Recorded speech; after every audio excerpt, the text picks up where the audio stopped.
সাহাবায়ে কেরাম রাদিয়াল্লাহু তাআলা আনহুম আজমাইন রাসূল করিম সাল্লাল্লাহু আলাইহি ওয়াসাল্লামের খেদমতে একটি প্রশ্ন করেছিলেন। সেই প্রশ্নের জবাবে আল্লাহ সূরা নূরের 55 নম্বর আয়াত নাযিল করেছিলেন।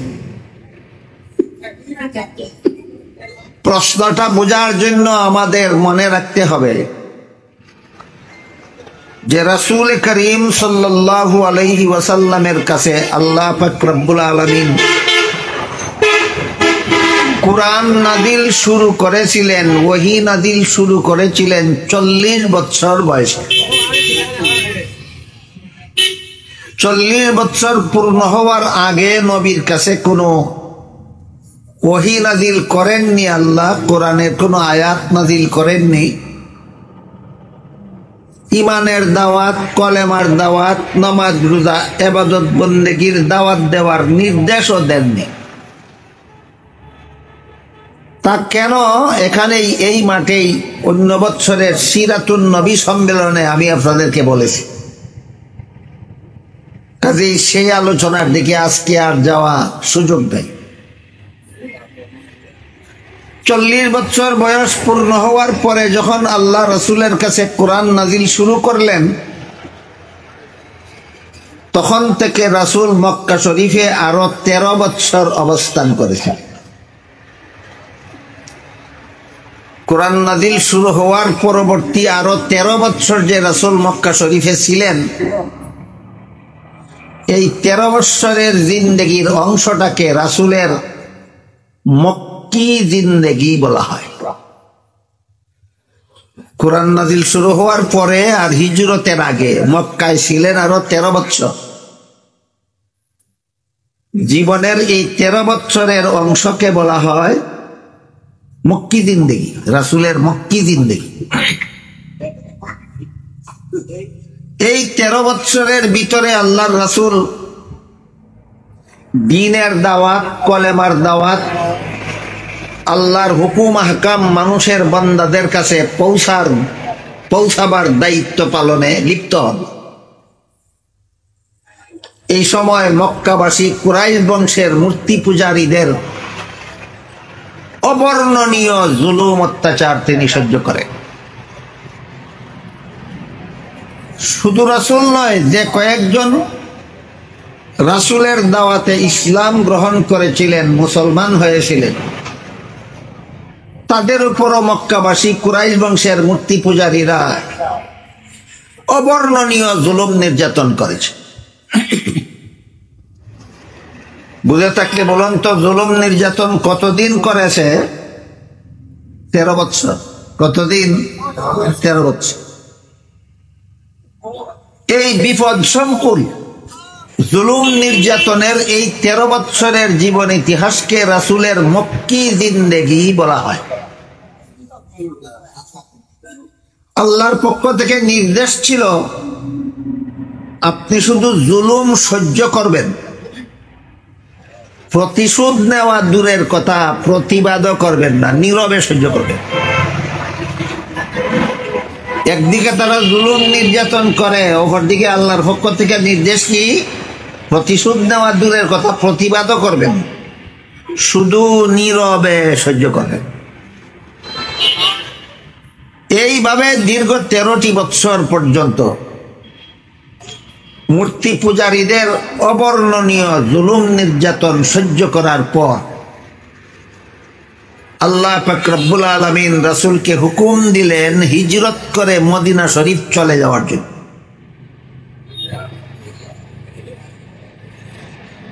কোরআন নাযিল শুরু হওয়ার আগের 40 আর পরের 53 বছর বয়সে রাসূল মক্কা শরীফ থেকে হিজরত করে মদিনা শরীফ গেলেন।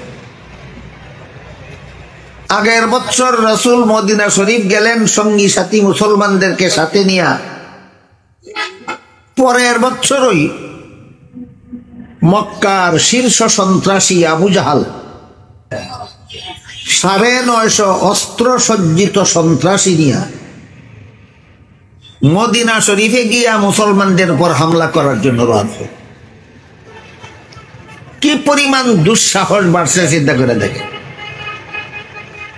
13 বছর পর্যন্ত একতরফা জুলুম নির্যাতন নীরবে সহ্য করার কারণে সন্ত্রাসীদের দুঃসাহস এমন বাড়ছিল, মক্কা শরীফ থেকে 500 কিলোমিটার উত্তরে মদিনা শরীফ হিজরত করে চলে যাওয়ার পরে সেখানে গিয়ে হামলা করার জন্য রওনা হইল। যারা ওইখানে গিয়ে হামলা করার জন্য রওনা হইল এদের সর্দার ছিল আবু জাহাল।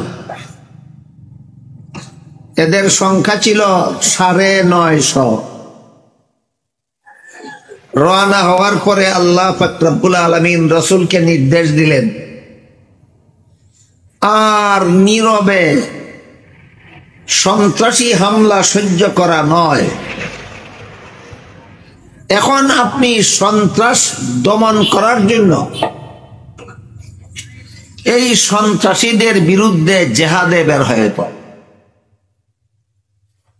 তাই রাসূল করিম সাল্লাল্লাহু আলাইহি ওয়াসাল্লাম মদিনা শরীফ থেকে মাত্র 313 জন নিরীহ প্রায় নিরস্ত্র মুসলমানদেরকে নিয়ে রওনা হইলেন, মদিনার থেকে বের হলেন ওদের হামলা মোকাবেলা করার জন্য।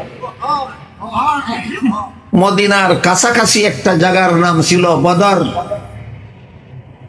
বদরের মাঠে উভয় পক্ষ মুখামুখি, তুমুল যুদ্ধ হইল। সন্ত্রাসীদের 70টা সন্ত্রাসী বদরের যুদ্ধে নিহত হইল, আরো 70টা সন্ত্রাসী মুসলমানদের হাতে বন্দী হইল। 70টা মরল, 70টা বন্দী হইল, আর বাকিগুলি পলাইয়া যান বাসে। এখান থেকে শুরু হয় ইসলামের জেহাদ বিধান। প্রশ্ন জাগে, মক্কায় থাকাকালে দীর্ঘ 13 বছর পর্যন্ত এরা অবর্ণনীয় জুলুম অত্যাচার করল, তখন আল্লাহ এদের বিরুদ্ধে জেহাদ করার হুকুম দিলেন না। আগের বছর হিজরত করে মদিনা শরীফ আসলেন, পরের বছর যখন এরা মদিনায় এসে হামলা করার প্রস্তুতি নিল তখন আল্লাহ জেহাদের হুকুম দিলেন। 13 বছর পর্যন্ত জুলুম করলো, জেহাদের হুকুম দিলেন না। এই জায়গাটা দিতে স্যার, এই টুকরাগুলি টুটের মধ্যে লাগে, সমুদ্র যেন টুট ফিরা যায়।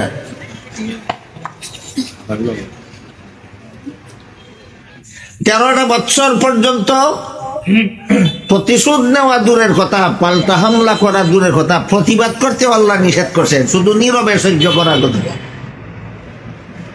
আর মদিনা শরীফে আসার 1 বছরের মাথায় আল্লাহ রসুল বলেন জেহাদের জন্য বের হয়ে পড়। এখানে আমাদের একটা জরুরি কথা বুঝে নেওয়া দরকার। মক্কায় থাকাকালে 13 বছর পর্যন্ত জুলুম করলো, তখন আল্লাহ জেহাদের হুকুম দিলেন না। মদিনায় আসার 1 বছর পরে ওই জেহাদের হুকুম দিলেন কেন? এই প্রশ্নের জবাব হইল, জেহাদের মাধ্যমে সন্ত্রাস দমন করা সরকারের দায়িত্ব। জেহাদের মাধ্যমে সন্ত্রাস দমন করা কার দায়িত্ব? সরকারের দায়িত্ব। মক্কি জিন্দেগিতে রাসূলের সরকারও ছিল না, সেনাবাহিনীও ছিল না, অস্ত্রও ছিল না, জেহাদ করার সম্বলও ছিল না। এই জন্য আল্লাহ জেহাদের হুকুম দিচ্ছেন। বুঝলেন কি? দেখেন, 13 বৎসরের মক্কি জিন্দেগিতে রাসূলের কোনো সরকার ছিল না, জেহাদ করার মতো সেনাবাহিনীও ছিল না, অস্ত্রশস্ত্রও ছিল। এই জন্য তখন আল্লাহ জেহাদের হুকুম না দিয়া শুধু নীরবে সহ্য করার হুকুম দিলেন। হিজরত করে মদিনা শরীফ যাওয়ার সাথে সাথেই আল্লাহর রাসূল একটা সরকার গঠন করেছিলেন এবং সেই সরকারের দেশ শাসনের জন্য একটা সংবিধানও তৈরি করেছিলেন। এইটাই ছিল পৃথিবীর ইতিহাসে সর্বপ্রথম একটা লিখিত সংবিধান। একমাত্র মুহাম্মদুর রাসূলুল্লাহর কৃতিত্ব যে পৃথিবীতে তিনি সর্বপ্রথম রাষ্ট্র পরিচালনার জন্য একটা লিখিত সংবিধান তৈরি করেছেন। এর আগে যত রাজা বাদশারা দুনিয়াতে যত দেশ শাসন করত, মুখস্থ কতগুলি নীতিমালা আর মন গড়া কতগুলি নিয়মে দেশ শাসন করত, লিখিত কোনো সংবিধান ছিল না। হিজরত করে মদিনা শরীফ যাওয়ার পর রাসূল একটা রাষ্ট্র গঠন করলেন, সরকার গঠন করলেন, দেশ শাসনের জন্য সংবিধান তৈরি করলেন। এই জন্য 1 বছর পরেই সন্ত্রাসীরা যখন হামলা করার জন্য মদিনার পথে রওনা হইল, এবার আল্লাহ হুকুম দিলেন, আর সন্ত্রাসী হামলা নীরবে সহ্য করা নয়, এদের বিরুদ্ধে জিহাদে ঝাঁপিয়ে পড়। আমি কি আপনাদেরকে বুঝাইতে পারলাম? মক্কার 13 বছর পর্যন্ত জিহাদের হুকুম দিলেন না কেন? মদিনায় যাওয়ার 1 বছর পরেই জিহাদের হুকুম দিলেন কেন? দুইটা কথা কি বুঝাইতে পারলাম? মক্কায় 13 বছর পর্যন্ত জুলুম করছে, জিহাদের হুকুম দিছেন না কেন? রাসূলের সরকার ছিল না, সেনাবাহিনী ছিল না, অস্ত্র ছিল না, জিহাদের দায়িত্ব ছিল না। মদিনায় গিয়া রাসূল রাষ্ট্র গঠন করছেন, সরকার গঠন করছেন, অস্ত্র ব্যবস্থা করছেন, সেনাবাহিনী তৈরি করছেন। এখন জিহাদের দায়িত্ব আসলো রাসূলের উপর। এই জন্য মদিনা শরীফে যাওয়ার পরে আল্লাহ জিহাদের হুকুম দিলেন।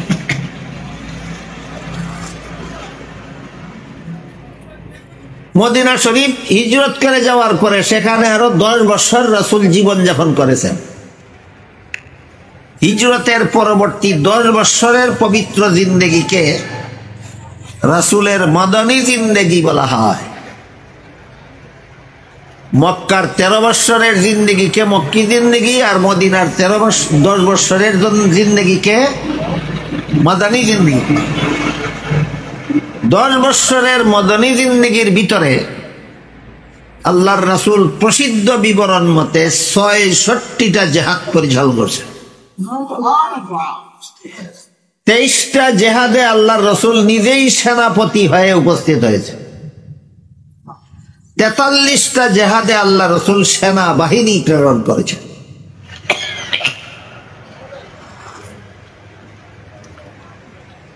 এই 66টা জিহাদ আল্লাহ রাসূল 10 বছরে পরিচালনা করছেন। হিসাবটা সহজে বোঝার জন্য আমরা 66 না বলে 60 বলি। 10 বছরে যদি 60টা যুদ্ধ হয়, বছরে কটা হয়? 6টা। বছরে হয় কটা? বছরে 6টা যুদ্ধ হইলে গড়ে প্রতি 2 মাসে একটা, প্রতি 2 মাসে একটা। 10 বছরের মদনী জিন্দেগিতে আল্লাহর রাসূল গড়ে প্রতি 2 মাস পরে একটা যুদ্ধ করছেন, প্রতি 2 মাস পরে একটা যুদ্ধ, প্রতি 2 মাস পরে একটা যুদ্ধ। এই মদিনার মুসলমানদেরকে নিয়ে, সাহাবায়ে কেরামদেরকে নিয়ে। তখন পরিস্থিতি এমন দাঁড়াইল, আগের যুদ্ধে যে সমস্ত সাহাবাগণ শত্রুদের হাতে শরীর জখম হইছে, তাদের জখম শুকাইবার আগে আবার নতুন যুদ্ধের ডাক পড়ে গেছে। আগের যুদ্ধের জখম শরীরে নিয়ে আবার নতুন যুদ্ধে গেলেন, নতুন ভাবে আবার শরীর জখম হইল, ওই জখম শুকানির আগে আরেক যুদ্ধের ডাক পড়ে গেল। এইভাবে যখন অনবরত সাহাবায়ে কেরাম আল্লাহ এবং আল্লাহর রাসূলের ডাকে শরীরের জখমগুলি নিয়েই নতুন নতুন যুদ্ধে অংশগ্রহণ করতেছিলেন, তখন একবার সাহাবায়ে কেরাম রাসূলকে জিজ্ঞাসা করেছিলেন, হে আল্লাহর রাসূল, মক্কার 13 বছরের জিন্দেগিতে বেঈমান কাফিরের একতরফা জুলুম অত্যাচার সহ্য করতে করতে জীবনে শান্তি পাইলাম না। হিজরত করে মদিনা আসার পরে শরীরে জখম নিয়ে নতুন নতুন যুদ্ধে অংশগ্রহণ করতে করতে শান্তিতে বসবাস করার সুযোগ পাইলাম না। তাহলে মুসলমানের জীবনে শান্তি আসবে কবে? এই হইল প্রশ্ন। সাহাবায়ে কেরামের এই প্রশ্নের জবাবে আল্লাহ সূরা নূরের 55 নম্বর আয়াত নাযিল করেছে। এটাকে আয়াতের শানে নুজুল বলা হয়। কোন প্রশ্নের জবাবে যদি কোনো আয়াত নাযিল হয়, তাহলে প্রশ্নটাই আয়াতের শানে নুজুল। কোন ঘটনাকে কেন্দ্র করে যদি কোনো আয়াত নাযিল হয়, তাহলে ঘটনাটাই আয়াতের শানে নুজুল। কোন সমস্যাকে কেন্দ্র করে তার সমাধান কল্পে যদি কোনো আয়াত নাজিল হয়, তাহলে সেই সমস্যাটাই হইল আয়াতের শানে নজুল। আমাদের আজকের আলোচ্য আয়াত সূরা নূরের 55 নম্বর আয়াত। এই আয়াত আল্লাহ নাজিল করেছিলেন রাসূলের সাহাবায়ে কেরামের একটা প্রশ্নের জবাবে। এই হলো প্রশ্নের প্রেক্ষাপট। 23 বছরের জীবন ইতিহাসের প্রেক্ষাপটে সাহাবায়ে কেরাম রাসূলকে জিজ্ঞাসা করেছিলেন, 13 বছরের মক্কি জিন্দেগিতে একতরফা জুলুম অত্যাচার সহ্য করতে করতে শান্তিতে বসবাস করতে পারলাম না। 10 বছরের মদনী জিন্দেগিতে শরীরে জখম নিয়ে একটার পর একটা যুদ্ধ করতে করতে শান্তিতে বসবাস করার সুযোগ পাইলাম না। তাহলে মুসলমানের জীবনে শান্তি আসবে কবে? এই প্রশ্নের জবাবে আল্লাহ সূরা নূরের 55 নম্বর আয়াত নাযিল করেছেন। আমি এইভাবে বলতাম না যদি আপনারা তাফসীরুল কোরআন মহাসম্মেলন না লিখতেন। কারণ কোন ঘটনা উপলক্ষে, কোন প্রশ্ন উপলক্ষে আয়াত নাযিল হইল, এই শানে নজুলের ঘটনা না বললে তাফসীর অসম্পূর্ণ থাকে। এই জন্য শানে নজুলের ঘটনাটা আগে বললাম। এই প্রশ্নের জবাবে আল্লাহ আয়াত নাযিল করে বলেন, হে মুমিন মুসলমানেরা, তোমার কইসিটা ধরে রাখলে মানুষ আসতে একজন তোমার এটা আমি ধরে রাখবো নাম কথা কই তোমার এদিকে দৌড়িয়া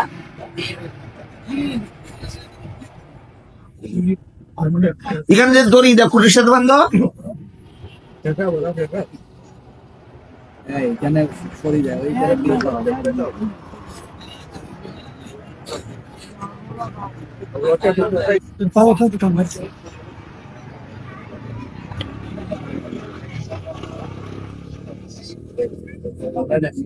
পয়সা ধরছে, তুমি খালি পয়সা ধরছে।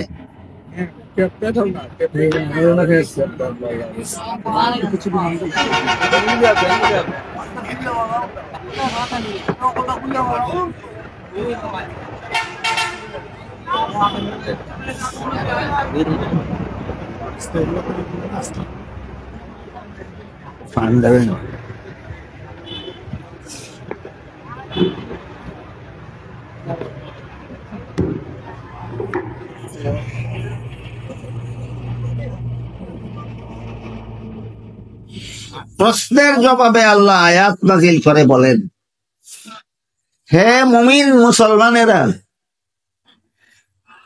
তোমরা যদি দুনিয়ার জীবনে 2টা কাজ করো, তাহলে আমি আল্লাহ তোমাদেরকে দুনিয়াতেই 3টা পুরস্কার দেব। কত কাজের কত পুরস্কার? 2 কাজের 3 পুরস্কার।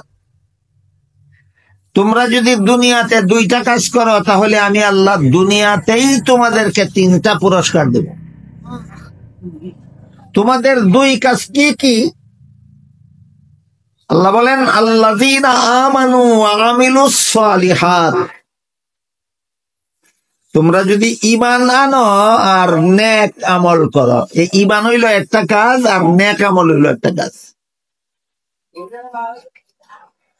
আমি আল্লাহ তোমাদের সাথে ওয়াদায় আবদ্ধ হইলাম, তোমরা যদি ঈমান আনার পরে আমল ভালো করো, ঈমান আনার পরে আমল ভালো করি,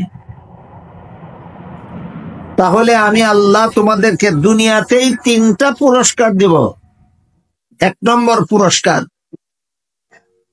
জমিনের খেলাফত তোমাদেরকে দেব। জমিনের খেলাফত তোমাদেরকে দেব। 2 নম্বর পুরস্কার, ইসলাম ধর্মকে আমি আল্লাহ সারা বিশ্বে প্রতিষ্ঠিত করে দেব। 3 নম্বর পুরস্কার, সন্ত্রাসীদের হামলা থেকে আমি আল্লাহ তোমাদেরকে নিরাপদ করে দেব। এই 3 পুরস্কারের মধ্যে প্রথম পুরস্কার হইল আল্লাহ বলেন জমিনের খেলাফত দান কর। এই খেলাফতটাই আজকে আমার আলোচ্য বিষয়। খেলাফত কোরআন হাদিসের ভাষা, আরবি ভাষা। কোরআনের ভাষায় একটা শব্দ হলো খেলাফত, এর বাংলা হইল প্রতিনিধিত্ব। এর বাংলা হইল প্রতিনিধিত্ব। আমার মনে হয় কোরআনের খেলাফত শব্দটা বুঝতে যেমন অনেকের কঠিন হয়, তেমনি ভাবে এর বাংলা অনুবাদ প্রতিনিধিত্ব শব্দটাও বুঝতে একেবারে সহজ হওয়ার কথা নয়। এই জন্য আমি একটু খুলাসা করে বলতে চাই, একজনের দায়িত্ব যদি আর একজনে পালন করে, একজনের দায়িত্ব আরেকজনকে পালন করতে দেওয়ার নাম খেলাফত। যাকে অন্যজনের দায়িত্ব পালন করতে দেওয়া হইল তাকে বলে খলিফা। যার দায়িত্ব সে পালন করে না আরেকজনকে দেওয়া হইল, আরেকজনকে। একজনের দায়িত্ব পালনের জন্য আরেকজনকে দায়িত্ব দিলে এই দায়িত্ব দেওয়াটার নাম হইল খেলাফত। আর যারে দায়িত্ব দেওয়া হইল তারে বলে কোরআনের ভাষায় খলিফা। এখানে যে বলা হইল তোমাদেরকে জমিনের খেলাফত দিব, এর মানে হইল দুনিয়াবাসী মানুষের মধ্যে আল্লাহর বিধান চালু করার, আল্লাহর বিধান বাস্তবায়ন করার দায়িত্ব তোমাদের হাতে দেবে। মানুষের মধ্যে আল্লাহর বিধান পালন করাটা, আল্লাহর বিধান বাস্তবায়ন করাটা আল্লাহর কাজ। আল্লাহর বান্দাদের মধ্যে আল্লাহর বিধান চালু করাটা আল্লাহর কাজ, কিন্তু আল্লাহ এই কাজটা নিজে করেন না। আল্লাহ যদি সরাসরি মানুষের সাক্ষাতে আসতেন এই কথা বলার জন্য যে আমি আল্লাহ আসলাম তোমাদের সাক্ষাতে, তোমরা কলেমা পড়ো, 5 বেলা নামাজ কায়েম করো, রমজান মাসে রোজা রাখো, আদালতে সুবিচার প্রতিষ্ঠা করো, এই কথাগুলি বলার জন্য সরাসরি আল্লাহ যদি মানুষের সাক্ষাতে আসতেন তাহলে মানুষের ঈমান কবুল হইত না। আল্লাহকে না দেখে ঈমান আনলে ঈমান কবুল হয়, এই কথাটা জানেন কিনা? আল্লাহকে না দেখে ঈমান আনলে ঈমান কবুল হয়, আল্লাহকে দেখার পরে ঈমান আনলে ঈমান আর কবুল হয় না। কাজে আল্লাহ যে আল্লাহর বিধান আপনাদের মধ্যে চালু করার জন্য আপনাদের সাক্ষাৎ দিবেন, সাক্ষাৎ আল্লাহ ইচ্ছা করলে দিতে পারেন, কিন্তু তখন আপনাদের ঈমানটা কবুল হবে না। তাহলে আল্লাহ কি আল্লাহর বিধান আমাদের মধ্যে চালু করার জন্য আমাদের সাক্ষাতে আসাই ভালো ছিল না না আসাই ভালো হইল? আসলে কি অসুবিধা রইত? ঈমান কবুল হইত। এই জন্য আল্লাহর বিধান আল্লাহর বান্দাদের মধ্যে চালু করার জন্য আল্লাহ নিজে আমাদের সাক্ষাতে না এসে একদল মানুষকে দায়িত্ব দিয়েছেন যে আল্লাহর বিধানটা তোমরা আল্লাহর কাছ থেকে সংগ্রহ করো, সংগ্রহ করে আল্লাহর বান্দাদের মধ্যে বিধানগুলি চালু করার ব্যবস্থা কর। কার কাজ কারে দিলেন? আল্লাহর কাজ একদল বান্দারে দিলেন। আমার কথা বুঝে থাকলে বলেন, কার কাজ কারে দিলেন? আল্লাহর কাজ সব মানুষে দিলেন না একদল বান্দারে দিলেন? একদল বান্দা। এই বান্দারা কারা? তাফসীরের কিতাবে লেখা আছে, এরা হলেন একমাত্র নবী রাসূলগণ। হযরত আদম আলাইহিস সালাম থেকে নিয়ে মুহাম্মদুর রাসূলুল্লাহ সাল্লাল্লাহু আলাইহি ওয়াসাল্লাম পর্যন্ত যত নবী রাসূল আল্লাহ দুনিয়াতে পাঠাইছেন, সমস্ত নবী রাসূলগণ হলেন আল্লাহর পক্ষ থেকে আল্লাহর বান্দাদের মধ্যে আল্লাহর বিধান চালু করার জন্য আল্লাহর প্রতিনিধি, আল্লাহর খলিফা। খলিফা শব্দের বাংলা অর্থ প্রতিনিধি, খেলাফত শব্দের বাংলা অর্থ প্রতিনিধিত্ব। খলিফা নিয়োগ করা এটারে খেলাফত বলা হয়, আর যাকে নিয়োগ দেওয়া হইল তাকে প্রতিনিধি বা খলিফা বলা হয়। বুঝে থাকলে এবার বলেন, আল্লাহর বান্দাদের মধ্যে আল্লাহর বিধান চালু করার জন্য আল্লাহর সরাসরি আল্লাহর খলিফা কারা? নবী রাসূল। একমাত্র নবী রাসূল ছাড়া আল্লাহর আর কোন খলিফা দুনিয়াতে আর কেউ নাই। তবে নবীর অবর্তমানে নবীর দায়িত্বটা নায়েবে নবীগণ পালন করেন। নবীর অবর্তমানে নবীর দায়িত্বটা আলেমগণ পালন করেন। এই জন্য আলেমগণকে রাসূলের খলিফা বলা হয়। হযরত আবু বকর সিদ্দিক রাদিয়াল্লাহু আনহু ছিলেন রাসূলের প্রথম খলিফা। হযরত উমর ফারুক রাদিয়াল্লাহু আনহু ছিলেন রাসূলের দ্বিতীয় খলিফা। হযরত উসমান গনি রাদিয়াল্লাহু আনহু ছিলেন রাসূলের তৃতীয় খলিফা। হযরত আলী রাদিয়াল্লাহু আনহু ছিলেন রাসূলের চতুর্থ খলিফা। বুঝে থাকলে বলেন, চার খলিফা কার খলিফা? রাসূলের। রাসূল কার খলিফা? আল্লাহর। আমি কি বুঝাইতে পারলাম? আল্লাহর ডাইরেক্ট খলিফা কারা আর ইনডাইরেক্ট খলিফা কারা? একমাত্র নবী রাসূলগণ হইলেন আল্লাহর ডাইরেক্ট খলিফা, আর নায়েবে নবীরা হলো আল্লাহর খলিফার খলিফা, নবী রাসূলগণের খলিফা। এই খেলাফতের দায়িত্বের সর্বোচ্চ স্তর হইল রাষ্ট্রীয় ক্ষমতা। খেলাফতের দায়িত্বের সর্বোচ্চ স্তর রাষ্ট্রীয় ক্ষমতা। বিষয়টা একটু পরিষ্কার ভাবে বোঝার জন্য আর একটু গোড়ার থেকে কথাটা বুঝে আসি হলো, আল্লাহর বিধান যদি নিজে পালন করার মতো বিধান হয়, এমন বিধানকে পরিভাষাগত ভাবে ইবাদত বলা হয়। যেমন আমি নামাজ পড়ি, এটা আমার পক্ষ থেকে আল্লাহর ইবাদত। আমি রোজা রাখি, এটা আমার পক্ষ থেকে আল্লাহর ইবাদত। আমি কোরআন তেলাওয়াত করি, এটা আমার পক্ষ থেকে আল্লাহর ইবাদত। আর আল্লাহর বিধান যদি অপরের মধ্যে পালনের ব্যবস্থা করা, এটাকে পরিভাষাগত ভাবে খেলাফত বলা হয়। আমি নামাজ পড়ি, এটা আল্লাহ, আমি আল্লাহর ইবাদত। আপনাদেরকে যদি নামাজের দাওয়াত দেই, এটা সরাসরি ইবাদত না, এটা হইল খেলাফত। আমি নামাজ পড়লে এটা হবে আমার ইবাদত, আর আপনাদেরকে নামাজের দাওয়াত দিলে সেটা হবে খেলাফতের কাজ। কিসের কাজ? খেলাফতের কাজ। মানুষের মধ্যে আল্লাহর বিধান চালু করার ব্যবস্থাটাকেই খেলাফত বলা হয়। এটার প্রধান অবস্থা দুইটা, একটা হলো দাওয়াত ও তাবলীগের মাধ্যমে আল্লাহর খেলাফত, আর একটা হলো হুকুমত বা রাষ্ট্র প্রতিষ্ঠার মাধ্যমে আল্লাহর খেলাফত। আল্লাহর খেলাফতের দুই স্তর, একটা দাওয়াতের মাধ্যমে খেলাফত, আর একটা হুকুমতের মাধ্যমে রাষ্ট্র প্রতিষ্ঠার মাধ্যমে খেলাফত। লক্ষাধিক নবী রাসূলগণের মধ্যে মাত্র আঙ্গুলে গোনার মতো কয়েকজন নবী রাসূল রাষ্ট্র প্রতিষ্ঠার মাধ্যমে আল্লাহর খেলাফত কায়েম করেছিলেন। এই কয়েকজন নবী ছাড়া বাকি সমস্ত নবী আল্লাহর খলিফা ছিলেন না। খেলাফতের দায়িত্বটা কি হুকুমতের মাধ্যমে পালন করেছিলেন না দাওয়াতের মাধ্যমে? হ্যাঁ, দাওয়াতের মাধ্যমে। অধিকাংশ নবী রাসূলগণ আল্লাহর জমিনে আল্লাহর খেলাফতের কাজ করেছেন হুকুমতের মাধ্যমে নয়, দাওয়াতের মাধ্যমে। কাজেই দাওয়াত ও তাবলীগ, রাষ্ট্র প্রতিষ্ঠা যেমন আল্লাহর খেলাফত, তেমনি ভাবে দাওয়াত ও তাবলীগও আল্লাহর খেলাফত। বুঝে থাকলে বলেন, সমস্ত নবী রাসূলগণ আল্লাহর খলিফা ছিলেন কিনা?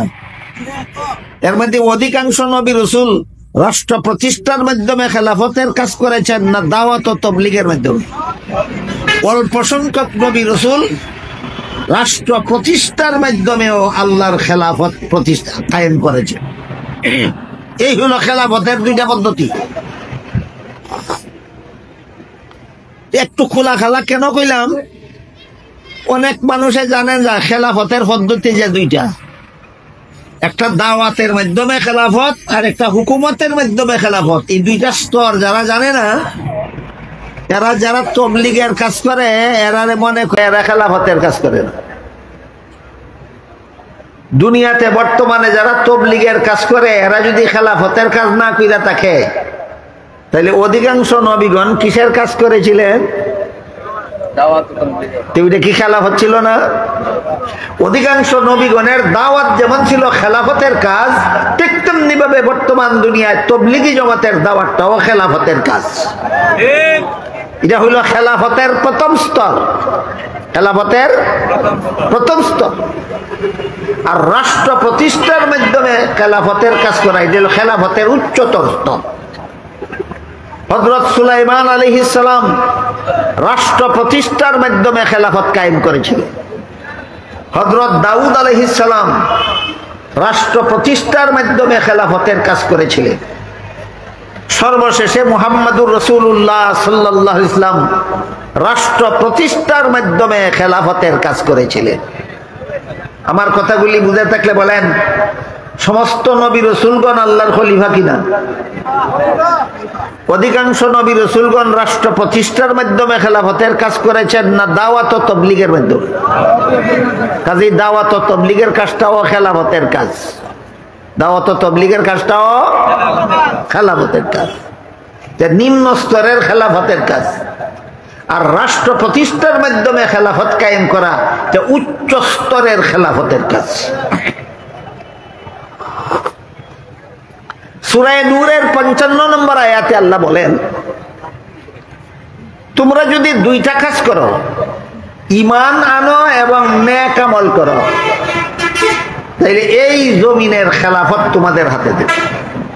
জমিনের খেলাফত তোমাদের হাতে দেবে। রাষ্ট্র প্রতিষ্ঠা দুই ধরনের হয়।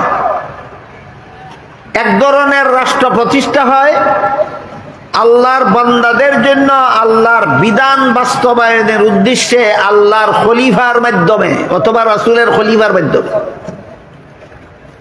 আল্লাহর খলিফা রাসূল, রাসূলের খলিফা আলেমগণ, এদেরকে রাষ্ট্রীয় ক্ষমতা আল্লাহর পক্ষ থেকে দেওয়া হয় আল্লাহর বান্দাদের মধ্যে আল্লাহর বিধান চালু করার জন্য। এই রকম রাষ্ট্রীয় ক্ষমতার নাম সর্বোচ্চ স্তরের খেলাফত।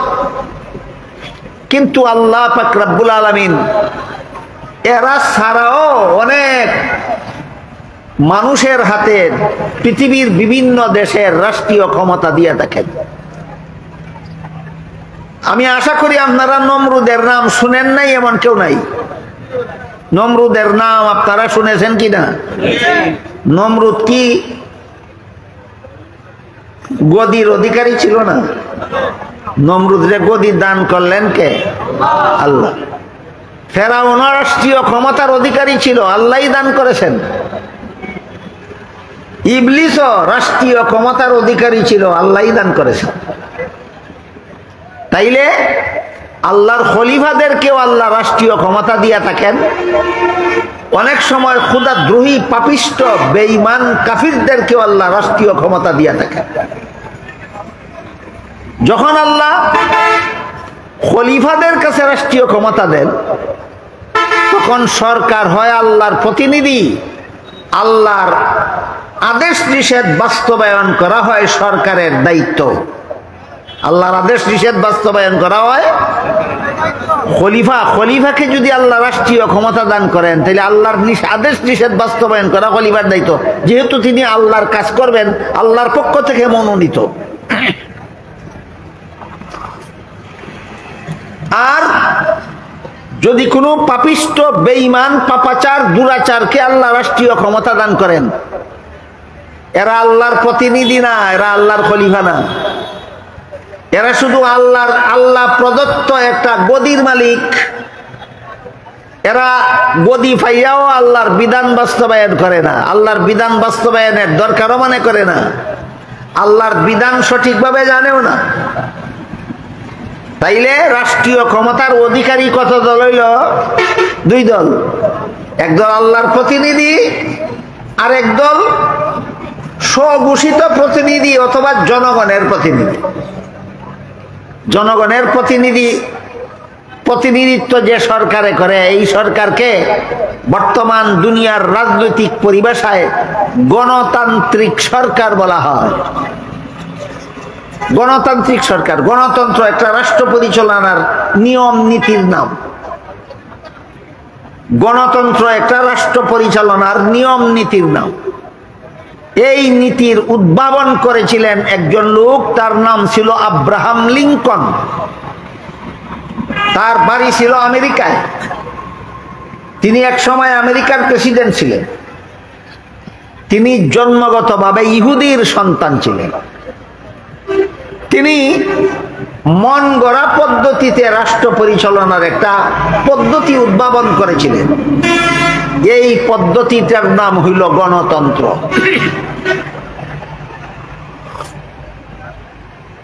তার গণতন্ত্রের ডেফিনেশন এই ছিল, government of the peoples, by the peoples, for the people's.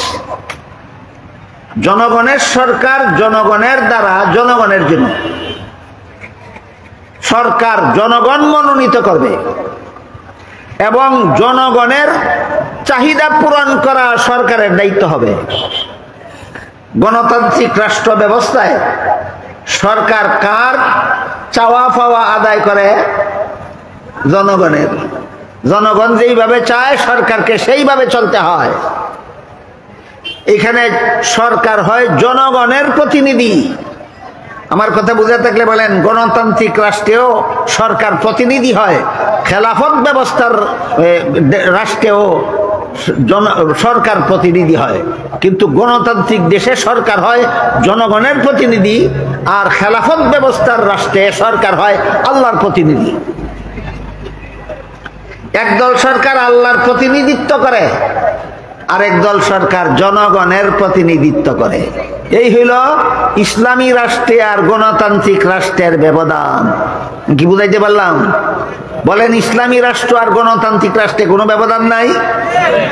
ইসলামী রাষ্ট্রে প্রতিনিধি, সরকার প্রতিনিধি হয় কার পক্ষ থেকে? আল্লাহর পক্ষ থেকে। গণতান্ত্রিক দেশে সরকার প্রতিনিধি হয় কার পক্ষ থেকে? জনগণের পক্ষ থেকে। এখানে জনগণের ওয়ার্ডার পালন করে সরকার, আর ওইখানে আল্লাহর ওয়ার্ডার পালন করে সরকার। বেশ কম কি বুঝাইতে পারলাম?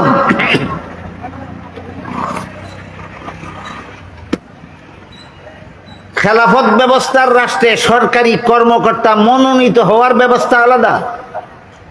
গণতান্ত্রিক দেশে সরকারি কর্মকর্তা নির্বাচিত হওয়ার পদ্ধতি আলাদা। এই বিষয়গুলি সাধারণত আমাদের সমাজে আলোচনা হয় না।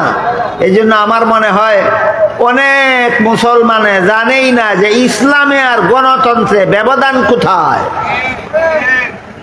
ইসলামে আর গণতন্ত্রে যত ব্যবধান আছে, এর মধ্যে সবচেয়ে বড় ব্যবধান হইল ইসলামী রাষ্ট্রের সরকার হয় আল্লাহর প্রতিনিধি, আর গণতান্ত্রিক সরকার, গণতান্ত্রিক দেশে সরকার হয় জনগণের প্রতিনিধি।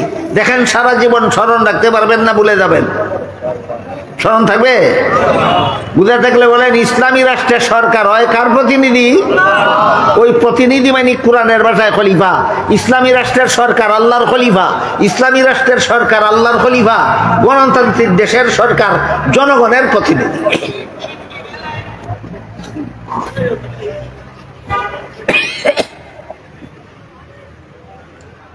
দুই নম্বর বেশ কম। ইসলামী রাষ্ট্রের সরকারি কর্মকর্তা মনোনীত হয় ইসলামী পদ্ধতিতে, আর গণতান্ত্রিক দেশে সরকারি কর্মকর্তা মনোনীত হয় জনগণের অভিরুচি মতে। জনগণের অভিরুচি মতে। এখানে অধিকাংশ জনগণ যদি সুদখোর হয়, সরকারি কর্মকর্তা সুদখোর হতে বাধ্য। অধিকাংশ জনগণ যদি ঘুষখোর হয়, সরকারি কর্মকর্তা ঘুষখোর হতে বাধ্য। অধিকাংশ জনগণ যদি মদখোর হয়, সরকারি কর্মকর্তা মদখোর হতে বাধ্য। অধিকাংশ জনগণ যদি দুর্নীতিবাজ হয়, গণতান্ত্রিক দেশের সরকারি কর্মকর্তা দুর্নীতিবাজ হতে বাধ্য। কারণ জনগণের ইচ্ছা অনিচ্ছা পালন করে তার চলতে হয়। পক্ষান্তরে খেলাফত ব্যবস্থার রাষ্ট্রে সরকারি কর্মকর্তা জনগণের ইচ্ছা অনিচ্ছায় মনোনীত হয় না। ইসলামী রাষ্ট্রের কোনো কর্মকর্তা মনোনীত হওয়ার জন্য সর্বপ্রথম তার মধ্যে 4টা গুণ থাকতে হয়। 4 গুণ যার মধ্যে নাই, তার পক্ষে আমাকে ভোট দাও বলার অধিকার নাই। গণতান্ত্রিক দেশে একটা গোয়ারেও বলতে পারে আমারে ভোট দাও, ইসলামী রাষ্ট্রে 4 গুণ বিশিষ্ট গুণী ছাড়া ভোট দেওয়া বলার অধিকার রাখে না। আমার কথা বুঝে থাকলে বলেন, খেলাফত রাষ্ট্র আর গণতান্ত্রিক রাষ্ট্রে বেশ কম আছে নি? ইসলামী রাষ্ট্রের জনগণ অশিক্ষিত জনগণে আর একটা অশিক্ষিত ভোট দিয়া নেতা বানাইবার সুযোগ আছে? সুযোগ নাই। আগে দেখতে হবে তোমার গুণ 4টা আছে কিনা। 4 গুণের প্রথম গুণ, আল্লাহর আইন অন্যদের তুলনায় তুমি বেশি জানো কিনা। তোমার থেকে যদি আরেকজনে আল্লাহর আইন বেশি জানে, তোমার অধিকার নাই এই জনগণের নেতা হওয়ার। 1 নম্বর গুণটা কি? আল্লাহর আইন অন্যদের চেয়ে বেশি জানে কিনা। তোমার থেকে যদি আল্লাহর আইন অন্যজনে বেশি জানে, তুমি কেন তার নেতা হবে? তোমার মধ্যে নেতা হওয়ার যোগ্যতা নাই। 2 নম্বর গুণ, আল্লাহর আইন নিজের জীবনে অন্যদের চেয়ে বেশি বাস্তবায়ন করে কিনা। নিজের ব্যক্তি জীবনে, নিজের পারিবারিক জীবনে আল্লাহর আইন বাস্তবায়ন অন্যদের থেকে বেশি করে কিনা। যে নিজেই আল্লাহর আইন ব্যক্তি জীবনে বাস্তবায়ন করে না, যে নিজেই পারিবারিক জীবনে আল্লাহর আইন বাস্তবায়ন করে না, হে মন্ত্রী হইলে আল্লাহর আইন হুকুমত খেলাফত কায়েম করে ছাড়ব। তাহলে তোমার অধিকার নাই মুসলমান সমাজের নেতা হওয়া। 3 নম্বর গুণ হলো উদ্ভাবনী শক্তি সম্পন্ন হতে হবে। নতুন নতুন সমস্যা দেখা দিলে তার কুরআন হাদিসের আলোকে তার সমাধান বের করার যোগ্যতা থাকতে হবে। দিল্লির লাড্ডু না কিন্না গিল্লা লাইলেই জানে। ইসলামী রাষ্ট্রের নেতা হওয়া দিল্লির লাড্ডু না কিন্না গিল্লা লাইলেই নেতা হইয়া যায়। ইসলামী রাষ্ট্রের নেতা হওয়ার জন্য 3 নম্বর গুণ, উদ্ভাবনী শক্তি সম্পন্ন হতে হবে। যতই দিন যাইতে থাকবে ততই মানুষের সমাজে নতুন নতুন সমস্যা আসতে থাকবে। সবগুলি সমস্যার সমাধান কুরআন হাদিসের আলোকে দেওয়ার মতো যোগ্যতা তোমার থাকতে হবে। এটা হলো ইসলামী রাষ্ট্রের নেতা মনোনীত হওয়ার 3 নম্বর গুণ। 4 নম্বর গুণ হইল কন্ট্রোলিং পাওয়ার। যে জনগোষ্ঠীর নেতা হবে তুমি, ওই জনগোষ্ঠী তোমার এলিমের কারণে, তোমার আমলের কারণে, তোমার যোগ্যতার কারণে আন্তরিকভাবে শ্রদ্ধা করবে তোমাকে। তোমার আঙ্গুলের ইশারায় উঠবে বসবে, এমন একটা কন্ট্রোলিং পাওয়ার তোমার মধ্যে থাকতে হবে। এই 4 গুণ বিশিষ্ট, এই 4 গুণ যদি একটা মাত্র লোকের মধ্যে পাওয়া যায়, ইসলামী রাষ্ট্রে, খেলাফত ব্যবস্থার রাষ্ট্রে, সেখানে ইলেকশন চলবে না, সেখানে সিলেকশন হবে। বলেন ইসলামী রাষ্ট্রে আগেই ইলেকশন না আগে সিলেকশন? এই কথাটা আপনাদেরকে বোঝাবার জন্য খুব ছোট্ট একটা উদাহরণ দিই। ধরেন আপনাদের মসজিদে একজন ইমাম নিয়োগ দিবেন, জমাতের নেতৃত্ব, নমাজের জমাতের নেতৃত্ব দিবেন কিনা তিনি? ইমামের দায়িত্ব কিনা নমাজের জমাত পরিচালনা করা? পাঞ্জেগানা নমাজের জমাত পরিচালনা করা মানে ইমামের দায়িত্ব কিনা? তাহলে তো তিনি নমাজের জন্য নেতা। ইমাম শব্দের অর্থই নেতা। তিনি নমাজের জন্য নেতা। কোনো যোগ্যতার দরকার নাই। অশিক্ষিতরা ভোট দেওয়া যারা ইমাম বানায় সেই ইমাম হতে পারবে। কি মনে করেন? এই রকমের গোয়ার্তুমি পদ্ধতি গণতন্ত্রে আছে, ইসলামে নাই।